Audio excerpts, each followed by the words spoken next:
Good morning. आज के lecture में हम जो देखेंगे, लास्ट टर्न पे मैंने बताया था कि कौन कौन सी प्रॉब्लम्स होती हैं। जैसे कि जब ये कंडीशन आती थी कि रेयर इज इक्वल्स टू जैसे 4 हो जा रहा है, फ्रंट भले ही 3 है, ये 3 पोजीशंस खाली हैं, बट हम इसमें क्या कर सकते हैं, कोई एलिमेंट ऐड नहीं कर सकते। तो इसका सॉल्यूशन है कि इसको एक सर्कुलर लिंक लिस्ट में सर्कुलर एरे की तरह कन्वर्ट कर दिया जाए, इस तरह से कुछ। और जब यहाँ पे 1 आए तो यहाँ से 2, 3, 4, 5 आ जाए, फिर 1 डिलीट हो जाए, 2 डिलीट हो जाए, 3 डिलीट हो जाए, फ्रंट इज इक्वल्स टू 3 हो जाए, आर इज इक्वल्स टू 4 हो जाए। जब भी इस तरह से कोई वैल्यू आए, ठीक है, जब इस तरह से आ जाए तो उस टाइम पर क्या हो कि जब भी इस तरह से कंडीशन आए, ठीक, तो उस टाइम पर अगला एलिमेंट यहां से इंसर्ट हो, 6th element, 7th element, 8th element, इस तरह से इंसर्ट हो और रेयर बढ़ता जाए। ठीक है, जब 5 था तो जब 6 इंसर्ट हो तो ये आ जाए रेयर 0th प्लेस पे, फिर यहां पर आ जाए 1st प्लेस पे जब यहां इंसर्ट हो। तो इस तरह से होता रहे, मतलब अगर जगह खाली है तो नंबर इंसर्ट होना चाहिए। ठीक है, तो इसको सर्कुलर क्यू कहते हैं। कॉन्सेप्ट देख लेते हैं किस तरह से काम करता है। देखो, स्टार्टिंग में वही कंडीशन रखते हैं।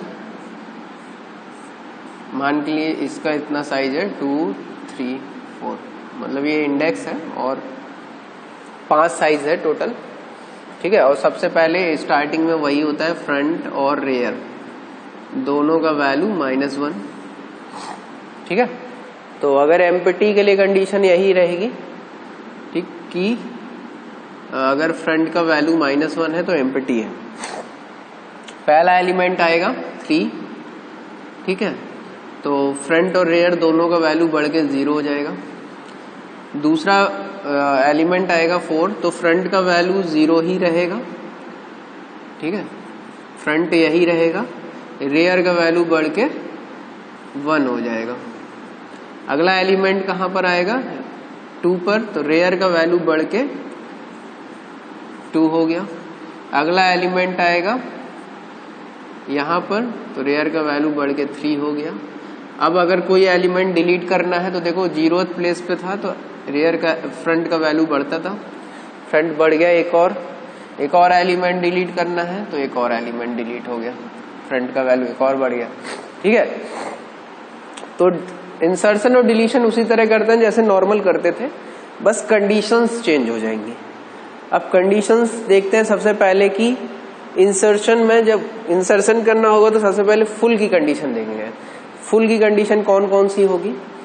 फुल की कंडीशन एक तो ये होगी कि अभी देखो 3 खाली है, ठीक है, तो इसमें जैसे दे रखा है, पहली कंडीशन है कि rear is equals to size -1 and front is equals to 0। Means कोई एलिमेंट डिलीट नहीं किया हमने, फ्रंट अभी भी 0 है और रेयर इंक्रीज होके साइज -1 मीन्स 4 तक पहुंच गया और फ्रंट अभी भी 0 है। तो देखो इस कंडीशन में क्या हुआ, 3 इंसर्ट हुआ था, 4, 5, 6, 7 इंसर्ट हुआ, फुल हो गया। ठीक, पहली कंडीशन ये बनती है। दूसरी कंडीशन देखो, अगर ये 3 डिलीट हो गया था तो फ्रंट यहां आ जाएगा, 4 डिलीट हो चुका था तो फ्रंट यहां आ जाएगा। ठीक है, उस कंडीशन में देखेंगे, उस केस में देखो क्या हो रहा है कि अगर तो अभी 2 जगह खाली थी, रेयर ने ये भरा, फिर रेयर यहां पर आ गया, ठीक है, और रेयर यहां फिल हो गया। तो अब देखो इस यहां पर भी फुल है, तो इस कंडीशन में कौन सा है, जो रेयर है वो क्या है, फ्रंट -1। तो दूसरा कंडीशन फुल होने का है अगर rear is equals to front -1 है तब।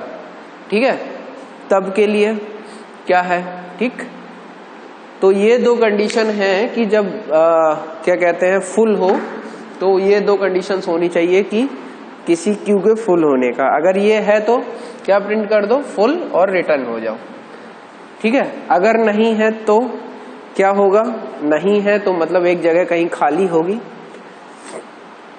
ठीक है, तो अगर खाली है तो उस केस में देख लेते हैं क्या होता है।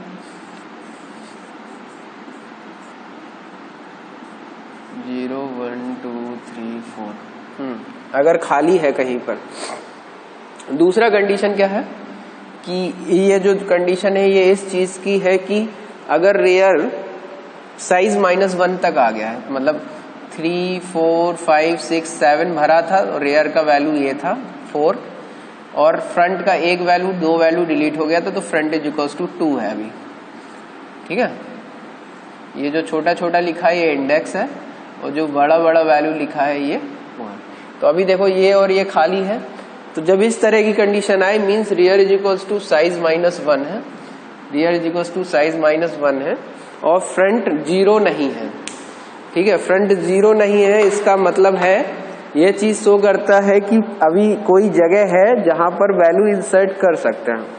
तो जब इस तरह का होगा तो क्या करेंगे, रेयर को 0 कर देंगे। ठीक है, तो रेयर को 0 कर दिया और यहां पर वैल्यू इंसर्ट कर दी। ठीक है, तो रेयर को 0 कर दिया और वहां पर वैल्यू डाल दी। अगर ये कंडीशन नहीं है, मान के चलो कि अभी रेयर 0 है, ठीक है, तो ये भी नहीं है और ये भी नहीं है। ठीक है, उस कंडीशन में क्या होगा, उस कंडीशन में रेयर को 1 बढ़ाएंगे और वहां पर वैल्यू डाल देंगे। तो अब रेयर का एक वैल्यू बढ़ेगा और वहां पर एलिमेंट चला जाएगा। रेयर वैल्यू 0 था, अब रेयर 1 हो गया और वहां पर एलिमेंट इंसर्ट कर दिया। तो ये NQ के लिए हो गया। सबसे पहले फुल होने का कंडीशन चेक किया। ठीक है, फुल के 2 कंडीशन है, क्या कि कोई एलिमेंट डिलीट नहीं हुआ था, फ्रंट 0 था, वहां से पूरा भर के रेयर साइज -1 तक पहुंच गया था। दूसरा, इस वाली कंडीशन में देखो अभी भी तो सारा भरा हुआ है और कौन सी है, rear is equal to front front -1। ठीक है, तो जब ये कंडीशन आ जाए तब भी फुल है, ये आ जाए तब भी फुल है, दोनों को और से जोड़ दिया कर दिया, अगर ये आएगा तो फुल है और रिटर्न हो जाएगा। अदरवाइज अगर rear is equal to size -1 है और फ्रंट नॉट इक्वल्स टू 0 है, ये है तो क्या होगा, रेयर इज इक्वल्स टू 0 और क्यू रेयर में हम एक्स वैल्यू जो भी डालनी है वो हम इंसर्ट कर देंगे। ठीक है, अगर ये भी नहीं है तो रेयर को एक एनहेंस करेंगे और वहां पर वैल्यू डाल देंगे। इस पूरे पोर्शन को हम रिप्लेस कर सकते हैं एक सिंपल से कि अगर फुल है तो ठीक, नहीं है तो क्या करो, रेयर प्लस प्लस एक ये कंडीशन यहां पर लिख देता हूं, इस पूरे को रिप्लेस कर सकते हो क्यू। ठीक है,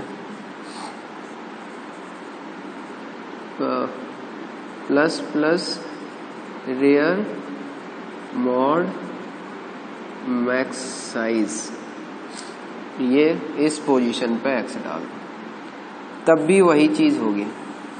ठीक है, कभी भी आएगा तो देखो अगर इस तरह से हुआ, ठीक है, फ्रंट की वैल्यू है ये 3 और रेयर है ये 4। ठीक है, तो अगर हमें एलिमेंट इंसर्ट करना है तो इस केस में देखो अभी खाली है अपना क्यू।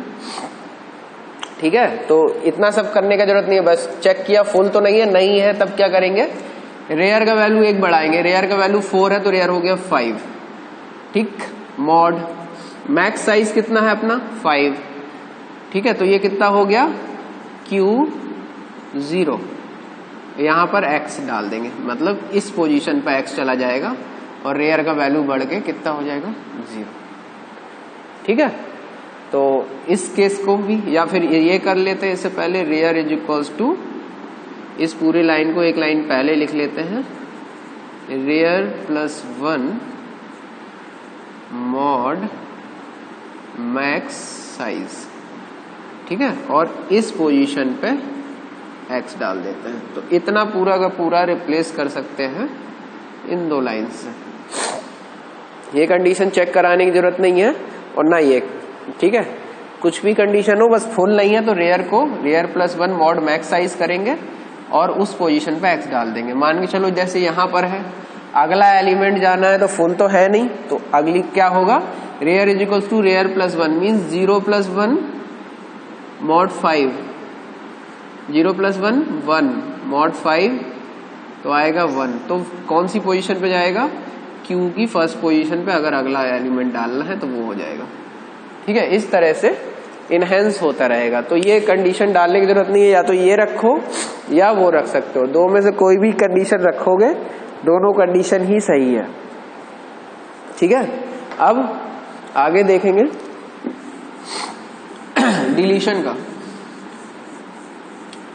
डिलीशन के लिए कंडीशन वही है जो उसमें थी कि अगर फ्रंट का वैल्यू -1 है तब तो क्या हो जाएगा, फ्रंट इज इक्वल्स टू -1 है तो एम्प्टी है, नहीं तो एम्प्टी नहीं है। नहीं एम्प्टी है तब क्या होगा, उस कंडीशन में देखो क्या हो रहा है, जैसे अभी इतना भरा हुआ है, इतना एलिमेंट है, अब अगर डिलीट करना है तो front is equals to rear भी नहीं है। ठीक है, तो क्या होगा, front is equals to front plus 1 mod max side. अब फ्रंट का वैल्यू कितना हो जाएगा, 3 था तो 3 + 1 मैक्स साइज मतलब मॉड 5, 4 मॉड 5 4, तो फ्रंट का वैल्यू ये आ गया। ये एलिमेंट अपने आप डिलीट हो जाएगा। कितने बचेंगे एलिमेंट फ्रंट से रेयर के बीच, एक और डिलीट करना है। ठीक है, एक और डिलीट करना है तो देखो क्या होगा, फ्रंट का वैल्यू 4 था, अब कितना हो जाएगा 4 + 1 मॉड 5 मतलब 5 मॉड 5 इक्वल्स टू 0, तो f इज इक्वल्स टू अब 0 मतलब ये वाला एलिमेंट भी डिलीट हो गया। ठीक है, तो अब सिर्फ 0 1 दो एलिमेंट बचे। अब देखो क्या होगा कि मान के चलो कि अच्छा रेयर इज इक्वल्स टू 1 है, यहाँ 10 ही है। अब अगला एलिमेंट डिलीट करना है तो फ्रंट की वैल्यू कितनी हो जाएगी, 0 + 1 मॉड 5 मीन्स 1, तो देखो फ्रंट ये हो गया। अब जब देखो ये वाली कंडीशन इस कंडीशन में आएगी, front is equals to rear हो गया। अब ये वाली कंडीशन जो लिखी हुई है वो इसके लिए लिखी हुई है कि अगर सिर्फ एक एलिमेंट बचता है उस कंडीशन में फ्रंट और रेयर दोनों इक्वल वैल्यू शो करेंगे। तो जब दोनों का वैल्यू इक्वल हो जाए तो ये कंडीशन शो करेगी सिर्फ एक एलिमेंट, और जब सिर्फ एक एलिमेंट है तो उस केस में क्या करेगा, फ्रंट और रेयर दोनों को उठा के -1 कर देगा। तो -1 कर देगा, तो -1 किसका कंडीशन था, फ्रंट का वैल्यू -1 है, इसका मतलब है क्यू पूरी एम्प्टी हो गई। अब स्टार्ट करोगे तो फिर से पहला एलिमेंट भरना स्टार्ट होगा। ठीक है, तो ये कंडीशन हो गई एम्प्टी की। अगर एम्प्टी नहीं है तो हो सकता है सिर्फ एक ही एलिमेंट हो, तो सिर्फ एक एलिमेंट है तो उसके लिए ये कंडीशन हो गई कि उसको डिलीट कर दो, दोनों का वैल्यू -1 कर दो। अगर दो में से कोई नहीं है, एक से ज्यादा एलिमेंट है, तो सीधे फ्रंट का वैल्यू बढ़ा दो बस। ठीक है, तो ये कंडीशंस है सर्कुलर क्यू का, इसको इम्प्लीमेंट करके देखिएगा। बस NQ और DQ सब सेम, बाकी सेम रहेगा, सिर्फ यही कंडीशन एक्स्ट्रा लग जाएगी। ठीक है, NQ में एक कंडीशन बढ़ी थी, फुल वाली कंडीशन चेंज हुई थी, बाकी सब वही था। ठीक है, सिर्फ 2 स्टेप्स अलग से मैंने बताए थे। DQ में क्या है, सारा चीज ये वही है, बस ये कंडीशन बदल गई। ठीक है, अगर एक ही एलिमेंट बच रहा है तो हमें फिर से उसको इनिशियल पोजीशन पर लेके आना पड़ेगा। तो ये वही चीज कर रहा है कि अगर सिर्फ एक एलिमेंट बच रहा है तो हम पूरे क्यू को इनिशियल पोजीशन पर लाके रख देते हैं। चलो, थैंक यू आज के लिए।